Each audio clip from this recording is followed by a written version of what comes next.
constantly provide education at all levels, especially higher education, to cut off the vicious cycle of poverty, like the South Korean case. Now, Haemin will suggest the role of universities in the post-MDGs.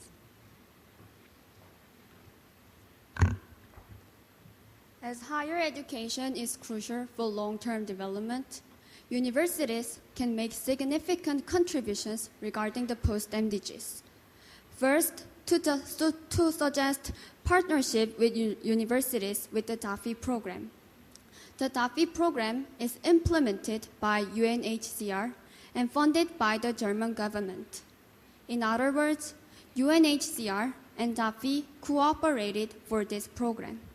The DAFI programs grant scholarships for qualified refugees to study in universities.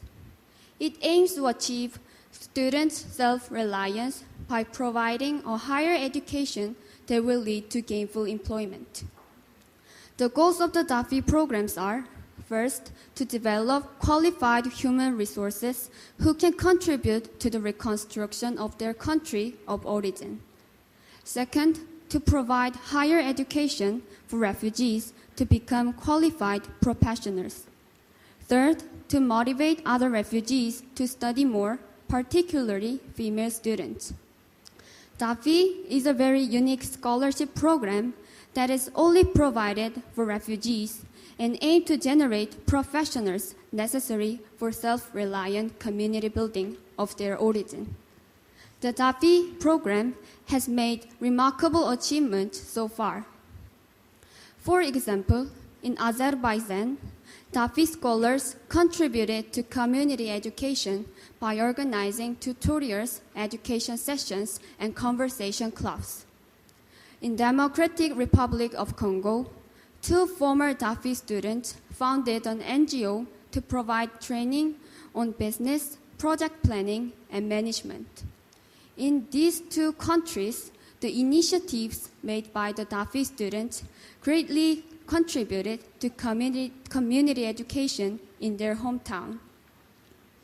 Due to its achievement beyond academic success, we can see that the development of DAFI enrollment rate has greatly increased since its establishment in 1992. Even though the DAFI program has a great influence on long-term development in refugee camp areas, still, supply of higher education is far behind the demand. Thus, we suggest universities to make partnerships with the DAFI program.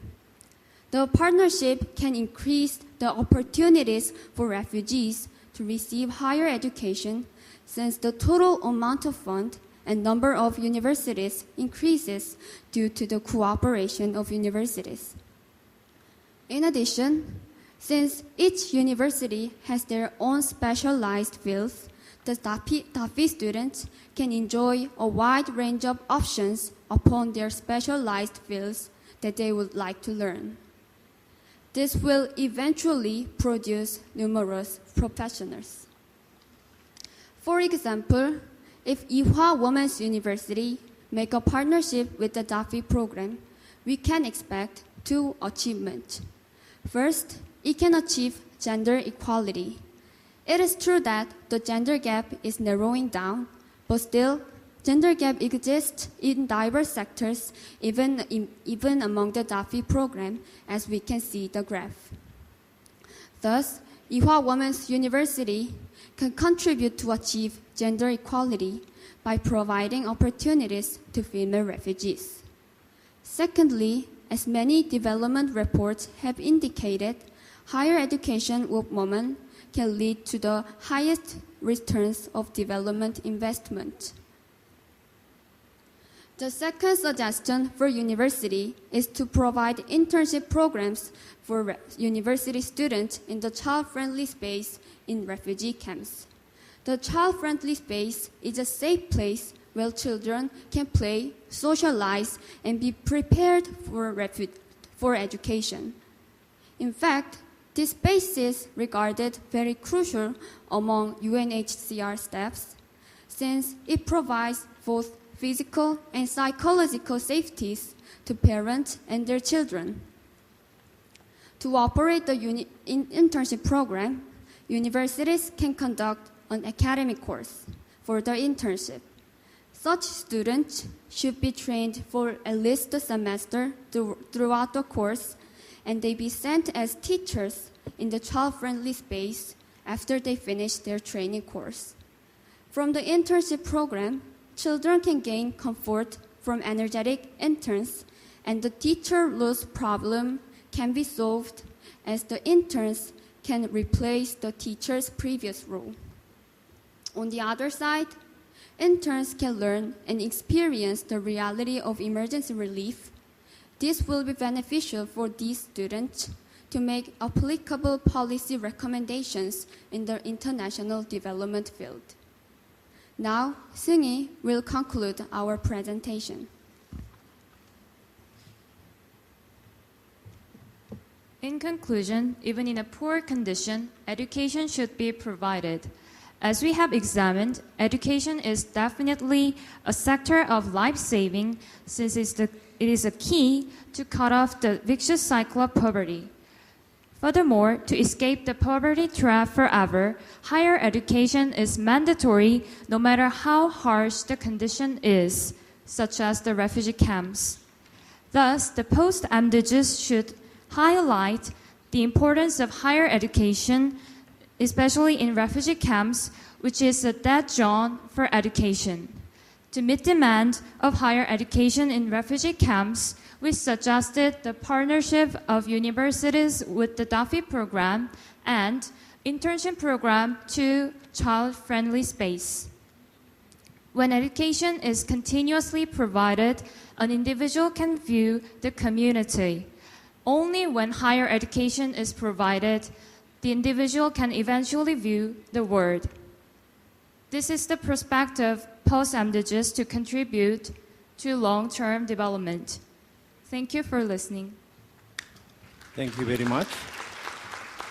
Very interesting. And then, Nicholas, can you give some short comments?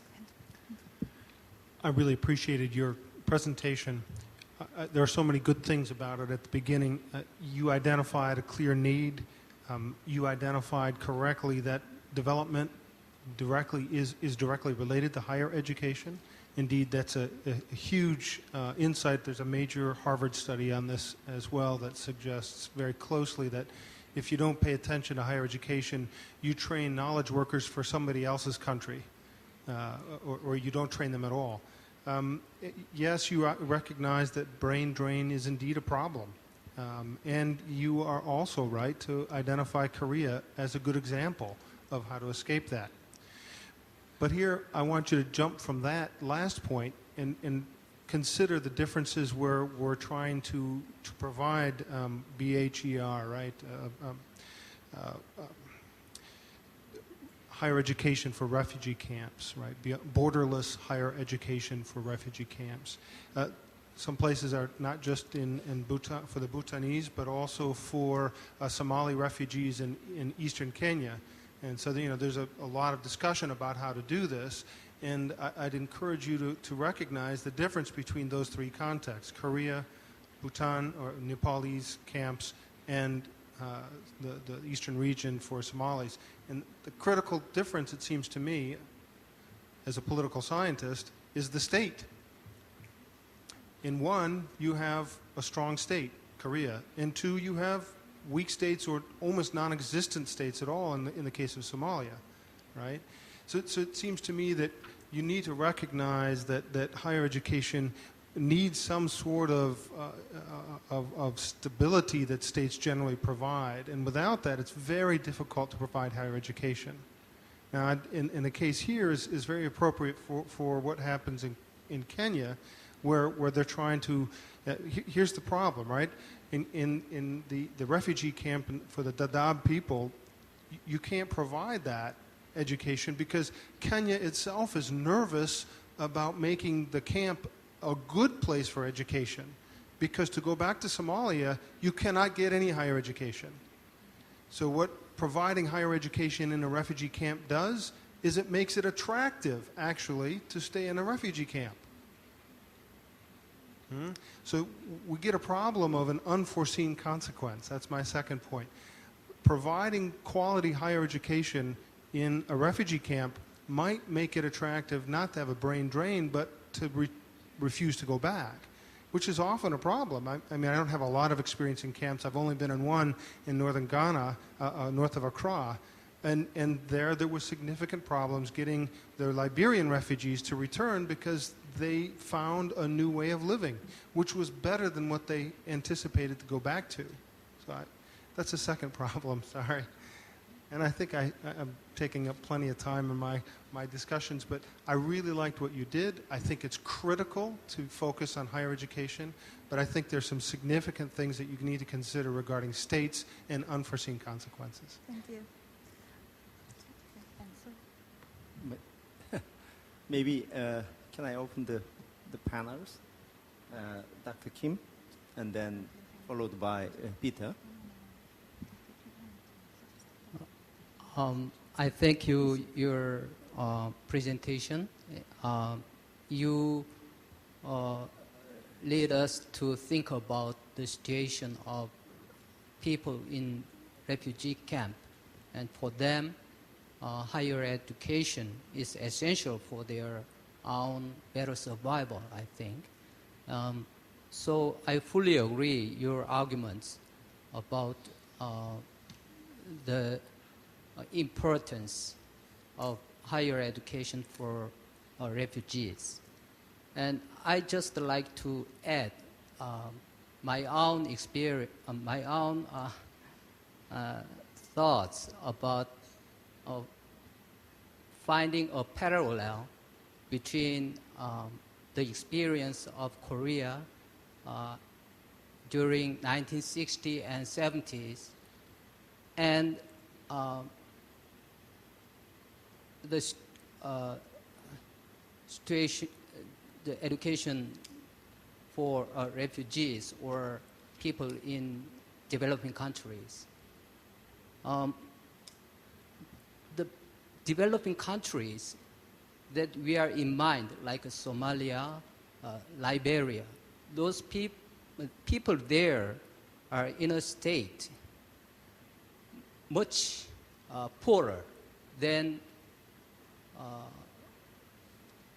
Koreans in 1960.